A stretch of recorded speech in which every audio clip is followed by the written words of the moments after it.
Hi, Amanda Phillips back on here. Thanks for sticking with me for part two. The Screencast-O-Matic has a limit of 15 minutes, and apparently I have a lot to say. Um, anyway, the final guideline in this section is to provide options for comprehension.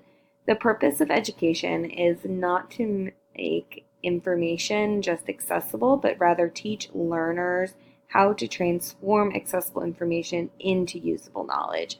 So it's really taking it that step further. Decades of cognitive science research have demonstrated that the capability to transform accessible information into usable knowledge is not a passive process, but an active one. Students need to be engaged and a part of it. Examples of options for comprehension include building connections to prior knowledge and experiences, and I have found a lot of success in this through project-based learning. Here, kids are able to not only connect skills and topics to a real life situation, but also connect multiple skills and topics and see how they relate and not just learn something in isolation.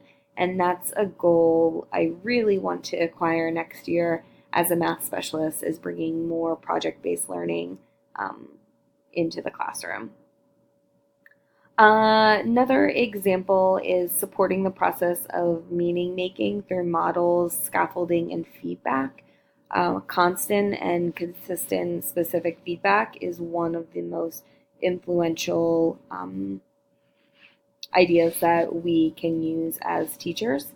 And another example would be applying learning to new contexts. So, again, not just doing something in isolation or a traditional algorithm or just a procedure, but looking at a non routine problem and digging deeper with conceptual understanding. The first guideline under action and expression is to provide options for physical action. It is important to provide materials with which all learners can interact. Properly designed curriculum materials provide a seamless interface with common assistive technologies through which individuals with movement impairments can navigate and express what they know. To allow a navigation or interaction with a single switch through voice activated switches, expanded keyboards, and others. Further examples in a classroom could be using Google Classroom to connect with others around the world, such as Google Hangout, using email to be in communication, Google Docs, where kids and learners are able to work in one document simultaneously, leave comments through feedback, and really foster collaboration. The second guideline is to provide options for expression and communication. It is important to provide alternative ways for expression, both to level the playing field among learners and also allow the learner to appropriately express knowledge, ideas, and concepts in the learning environment. Examples of this include expressing learning in different ways, sharing thoughts and ideas connected to the learning goal, and the gradual release into independent learning. The final guideline is to provide opportunities for executive functions. At the highest level of human capacity is to act skillfully are the so-called executive functions associated with networks that include the prefrontal cortex.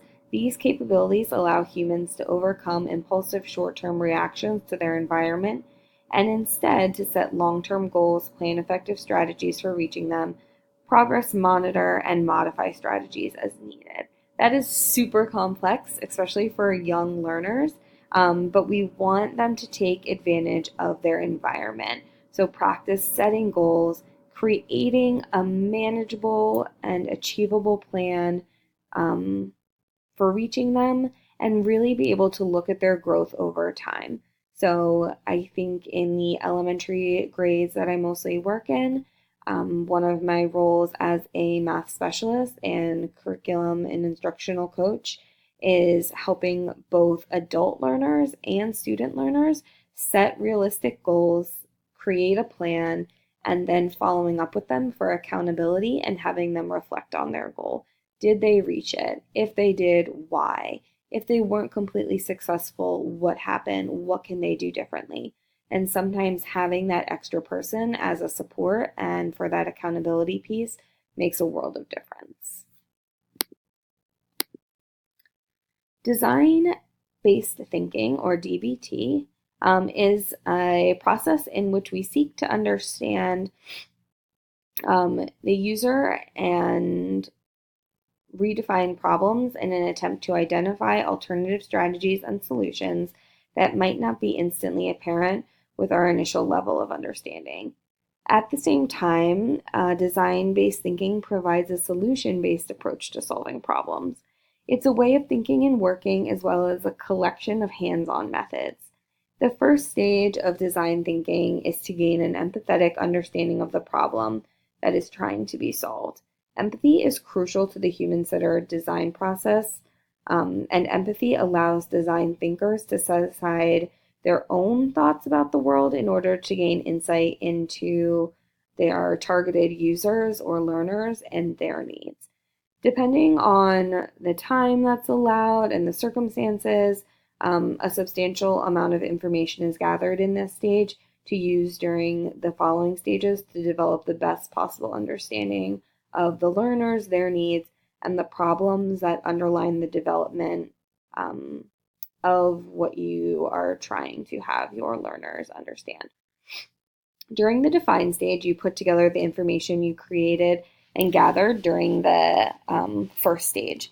This is where an educator would analyze their observations and synthesize them in order to define the core problems that the team or person has identified up to this point. This would be the place to define the problem and really making sure that it's human and learner-centered. During the third stage of the process, designers are ready to start generating ideas. So we have learned more about our users and started to understand them in the first stage, and then we analyze and synthesize the observations in the second stage, and then have really come to what the problem is and what needs to be worked out. So with this solid background, then you can start to think outside of the box to identify new solutions to the problem statement that you've identified and start to look for alternative ways of viewing the problem. This is an experimental phase at this point, and the aim is to identify the best possible solutions for each of the problems identified so far.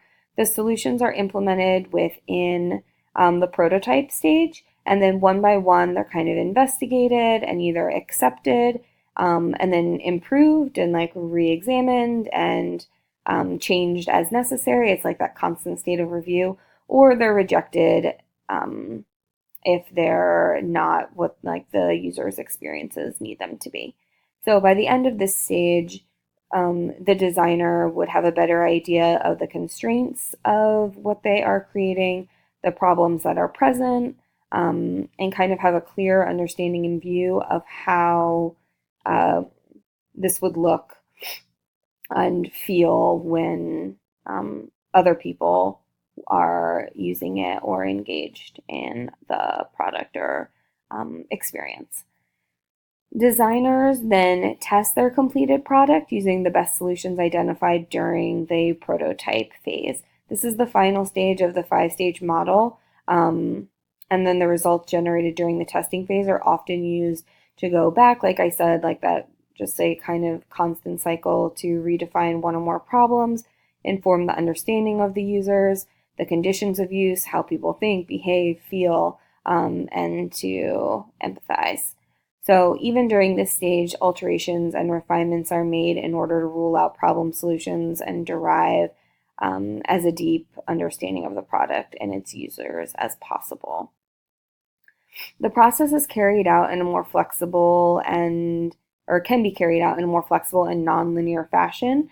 So one of the main beliefs of the 5-stage model is the way in which knowledge acquired at the later stages can provide feedback to the earlier stages. So information is continually used to both inform the understanding of the problem and solution spaces and also to redefine the problem. This creates this perpetual loop in which the designers continue to gain new insights, develop new ways of viewing the product and its possible uses, and develop far more profound and deeper understanding of the users and also the problems that they face. An example of connecting UDL to DBT can happen throughout all of the phases, but I at least wanted to highlight one example. So in the initial phase of defining the problem, the teacher involves learners to generate possible authentic problems within their local community. The problem can be defined by the teacher to encourage learner interest. You could connect the UDL principle, multiple means of engagement, to this phase by providing options for recruiting learners' interest through optimizing relevance, value, and authenticity. To understand the problem, the teacher activates learners' background knowledge and invites them to highlight patterns and critical features around the real world that have a direct impact and influence on them.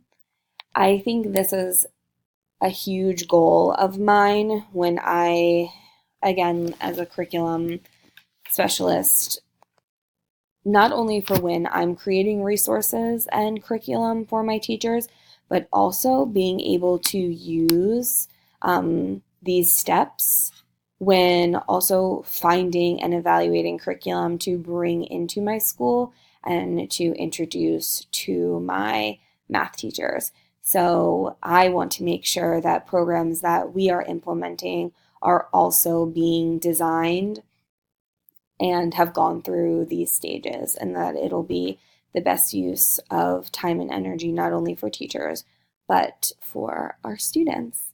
So this first module has given me just a ton to think about as I reflect on my past instruction and as I think about where I'm going, not only in supporting students as learners, but also adult learners as well. Thank you for listening, and I hope everyone has a lovely rest of their day.